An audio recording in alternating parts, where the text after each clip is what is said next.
So I remember in particular, I had a really huge crush on this person. Thought he was like ideal, and probably like everybody thought about Ty. He was most eligible bachelor. He was climbing the ladder corporately. He super duper tall, super intelligent, all the different things, handsome.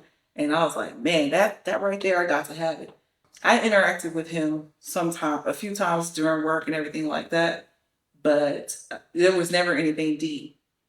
And I was at this point in this particular period of my life where I was doing a lot of praying and fasting, and I was engaging in a lot of spiritual activities. I'm not trying to sound creepy like I was out here doing tarot cards and calling psychics.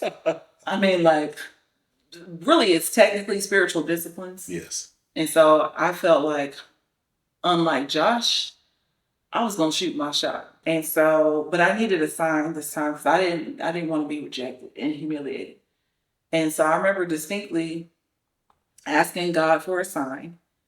And lo and behold, the very day that I asked for it, I got what appeared to be a sign. So then another day I asked for a sign.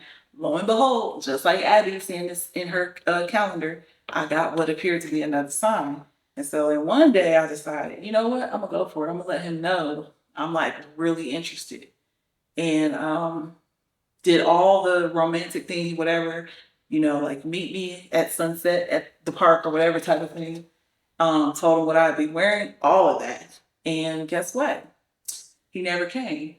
So I stayed for a while. I didn't just sit there for 15 minutes. I think I sat there for about an hour. Wow.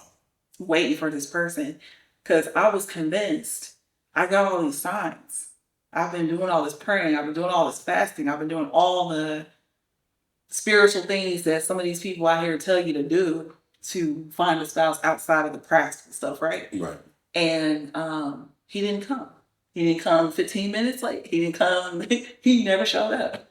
And so after that, I was like, okay. For me, it was finished. Right. I just let it go.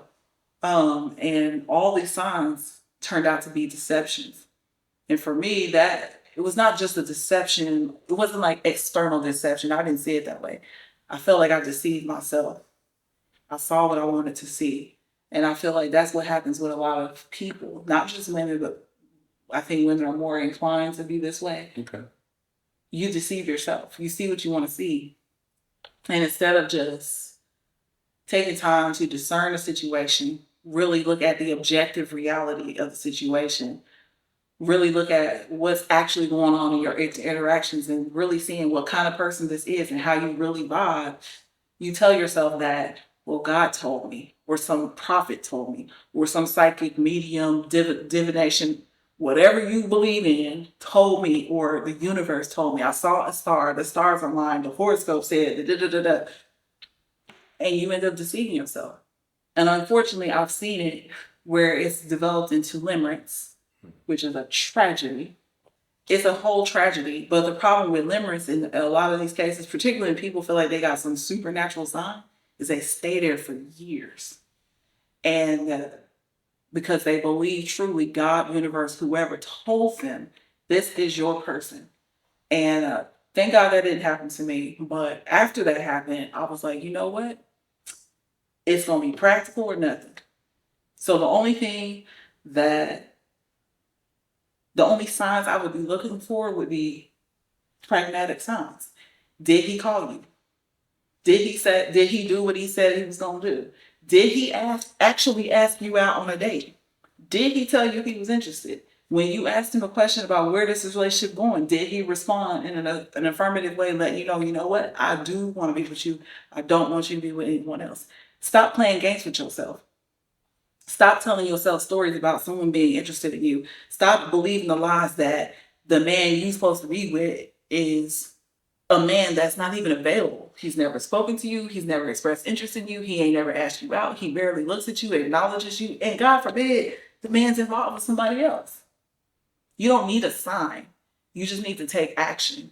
And some people may be against that. Right. Thinking women shouldn't take action. I don't buy that. I think you should be forthcoming and direct, at least about your own intentions and desires.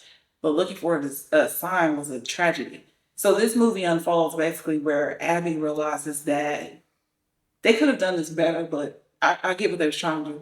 She realizes that all the while the signs were actually pointing to Josh. And so they did like a montage trying to show it, but they How failed. it unfolded actually versus what she thought it was. Yeah.